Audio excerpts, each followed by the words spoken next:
di sini saya akan menjelaskan tentang materi statistika probabilitas kontinu dengan perbedaan antara probabilitas discrete dengan kontinu. Next. Jadi, perbedaan dari distribusi probabilitas discrete merupakan distribusi yang variabel acaknya itu mengasumsikan setiap nilai dengan probabilitas tertentu. Nah, variabel discrete itu mempunyai batas jumlah nilai yang mungkin atau jumlah nilai yang tak dapat dihitung terbatas. Nah, sedangkan distribusi probabilitas kontinu merupakan distribusi probabilitas dari setiap nilai variabel acak yang bersifat kontinu. Nah, variabel acak kontinu itu adalah variabel acak dengan interval yang tak terhingga dalam jarak bilangan real. Nah, variabel acak kontinu itu mencakup nilai-nilai yang dapat diukur bukan dihitung. Jadi, perbedaan dari probabilitas discrete itu adalah distribusi yang dapat dihitung tapi tidak bisa diukur. Dan sedangkan probabilitas kontinu itu adalah nilai yang dapat diukur tapi tidak bisa dihitung. Nah, selanjutnya adalah jenis-jenis distribusi probabilitas. Ada distribusi discrete dan distribusi kontinu. Seperti yang saya jelaskan tadi, distribusi discrete merupakan nilai yang bisa dihitung. Contohnya adalah jumlah anak dan jumlah barang. Anak bisa dihitung, contohnya tuh seperti 1, 2, 3, seperti itu.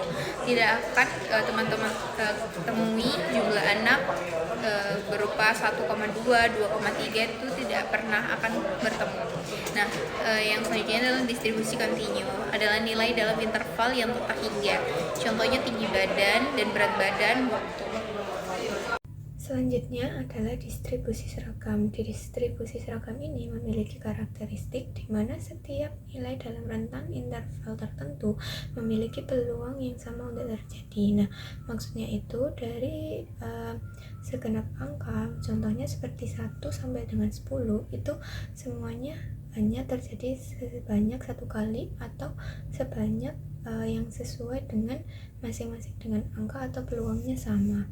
Nah, untuk mencari definisi distribusi tersebut, kita mendapatkan peluang fungsi kepadatannya dengan rumus fx sama dengan 1 dibagi dengan b dikurangi a. Nah, di mana a adalah nilai minimum dan b adalah nilai maksimum. Nah, untuk lebih jelas itu a itu harus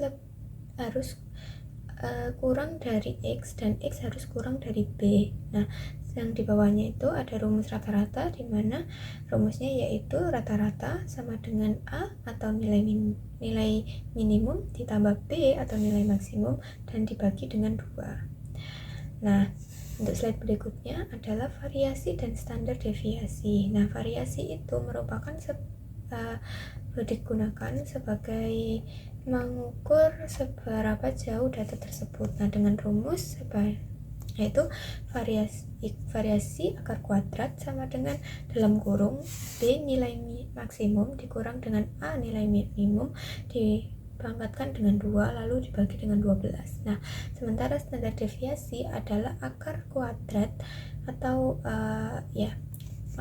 akar kuadrat dari variasi. Nah, dengan rumus di mana variasi sama dengan akar kuadrat dari dalam kurung B nilai maksimum dikurang dengan A nilai minimum yang dipangkatkan 2 lalu dibagi dengan 12.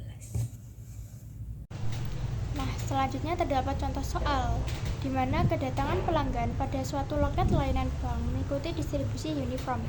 Diketahui bahwa selama periode waktu 30 menit yang diberikan, satu pelanggan datang pada loket.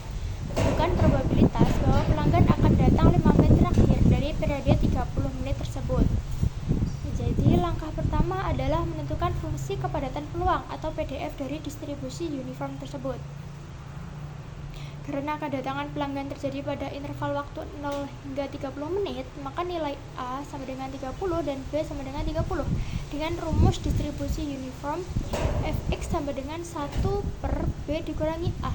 Kita mendapatkan fungsi fx sama dengan 1 per 30 untuk rentang tersebut dan nilai 0 untuk waktu lainnya. Selanjutnya, kita harus menentukan interval waktu yang ditanyakan. Karena soal tadi meminta probabilitas kedatangan pada 5 menit terakhir dari total periode 30 menit, maka interval yang kita cari adalah antara menit ke-25 hingga menit ke-30.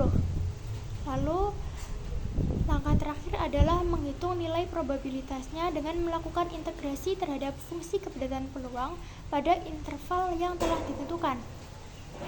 Dengan mengintegralkan 1/30 dari batas bawah 25 ke batas atas 30, kita mendapatkan hasil 1/30 dikalikan dengan 30 dikurangi 25, yang setara dengan 5/30. Lalu kita sederhanakan menjadi 1/6. Jadi peluang pelanggan datang pada 5 menit terakhir adalah 1/6. Selanjutnya yaitu ciri-ciri distribusi probabilitas. Yang pertama, rentan probabilitas 0 sampai 1. Nah, peluang untuk setiap hasil individu itu tidak boleh kurang dari 0 atau lebih dari 1. Apabila total probabilitas mencapai 1, maka kemungkinan hasil dalam distribusi harus sama dengan 1. Selain itu, jika semua kemungkinan dijumlahkan, totalnya harus sama dengan 1. Yang kedua yaitu kejadian independen. Dalam banyak distribusi, setiap kejadian atau percobaan bersifat independen atau tidak saling mempengaruhi. Contohnya yaitu ketika kita melemparkan koin dan dadu. Nah, koin kan bernominal 500. Nah, sedangkan dadu itu ada angka 1 sampai 6. Yang ketiga yaitu deskripsi statistik. Jadi, dapat dijelaskan dengan ukuran pemusatan seperti rata-rata dan ukuran penyebaran seperti varian dan standar deviasi. Dan yang terakhir yaitu ada dari segi bentuk. Distribusi probabilitas bisa disajikan dalam bentuk tabel, grafik, atau fungsi dan dapat berupa data diskrit maupun kontinu. Selanjutnya yaitu Z-score. Jadi, Z-score adalah nilai yang menunjukkan seberapa jauh suatu data dari rata-rata dalam suatuan standar deviasi. Dengan kata lain, yaitu Z-score bisa membantu kita untuk mengetahui posisi suatu data dalam distribusi.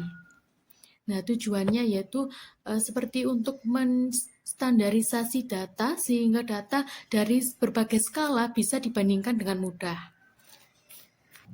Nilai Z-score memiliki 3 kemungkinan, yaitu yang pertama positif. Nilai dikatakan positif jika data berada di atas rata-rata. Yang kedua yaitu negatif. Nilai dikatakan negatif jika data berada di bawah rata-rata. Dan yang terakhir itu 0. Nilai dikatakan 0 jika data tepat sama dengan rata-rata. Untuk menghitung Z-score, terdapat rumusnya, yaitu nilai data mentah yang ingin dihitung dikurangi dengan rata-rata populasi dibagi dengan standar deviasi populasi. Nah, pada contoh soal yaitu seorang mahasiswa mendapat nilai 85 pada akuntansi dengan data kelas rata-rata kelas sebesar 75 dan standar deviasi sebesar 5. Pertanyaannya yaitu berapa Z-score mahasiswa tersebut? Nah, pertama kita menginput data terlebih dahulu. Z sama dengan 85 dikurangi 75 dan dibagi dengan standar deviasi tadi sebesar 5. Dan hasilnya yaitu 85 dikurangi 75 sama dengan 10 dibagi 5 sama dengan positif 2. Jadi dapat disimpulkan apabila nilai mahasiswa tersebut menunjukkan performa yang sama baik dibandingkan teman-temannya. Selanjutnya, menentukan probabilitas suatu pengamatan berada di antara dua titik pada distribusi normal. Definisi dalam distribusi probabilitas normal, kita dapat menentukan kemungkinan atau probabilitas suatu data berada di antara dua nilai tertentu. Probabilitas ini ditunjukkan oleh luas daerah di bawah kurva normal yang berada di antara dua titik tersebut. Untuk menghitung probabilitas ini, data terlebih dahulu diubah ke dalam bentuk nilai Z-score. Nilai Z ini digunakan untuk menunjukkan seberapa jauh suatu data dari rata-rata dalam satuan simpanan baku. Di sini ada tabel Z, yaitu negatif Z-score table dan positif Z-score table. Selanjutnya ada contoh soal. Nilai ujian statistika mahasiswa berdistribusi normal dengan rata-rata 70 dan simpanan baku 10. Tentukan probabilitas seorang mahasiswa memperoleh nilai antara 60 sampai 80. Jika diketahui min-nya 70, standar deviasinya 10, nilai pertamanya 60 dan nilai keduanya 80. Kita bisa menghitung menggunakan rumus Z sama dengan X dikurangi U per O, di mana X itu nilai data, U itu rata-rata, dan O itu adalah simpanan bakunya. Berikut cara penyelesaiannya. Yang pertama, kita menghitung nilai pertamanya terlebih dahulu, yaitu 60. Jadi Z 60 dikurangi 60 dikurangi 70, di mana 70 itu merupakan rata-ratanya per 10 standar deviasinya, sama dengan min 1.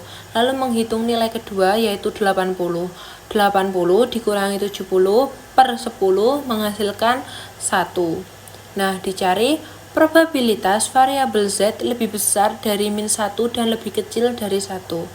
Nah, untuk mengetahuinya, kita melihat dari tabel Z-nya yang tadi. Nah, jadi untuk Z sama dengan 1 itu di tabelnya itu diperoleh 0,84134 dan Z sama dengan min 1 itu diperoleh 0,15867. Nah, karena distribusi normal simetris, maka probabilitas nilai Z ini lebih dari min 1 dan kurang dari 1. Nah, kita mencari selisihnya, yaitu 0,84134 ini dikurangi dengan 0,15867 sama dengan 0,6826.